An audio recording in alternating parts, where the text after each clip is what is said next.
একদিন এক যুবক বড় এক ধনী ব্যক্তিকে জিজ্ঞেস করলেন, আপনার সাফল্যের গোপন রহস্য কি? ছেলেটির কথা শোনার পর সেই ব্যক্তি তাকে বললেন, আগামীকাল সকালে তুমি নদীর পাড়ে আমার সাথে দেখা করো, সেখানে তুমি উত্তর পেয়ে যাবে। সকালে সেই ব্যক্তি ও ছেলেটি নদীর পাড়ে দেখা করল। তিনি যুবককে নিয়ে নদীতে নামতে থাকলেন। এমন গভীরে নামলেন যেখানে তাদের নাক ও মুখ পর্যন্ত পানি ছিল।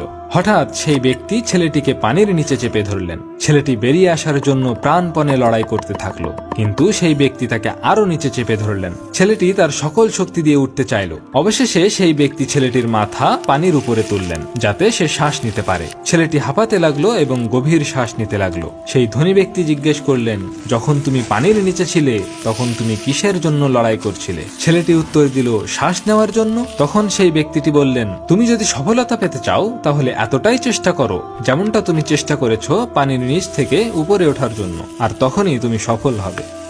গল্পটি ভালো লাগলে অবশ্যই সাবস্ক্রাইব করুন।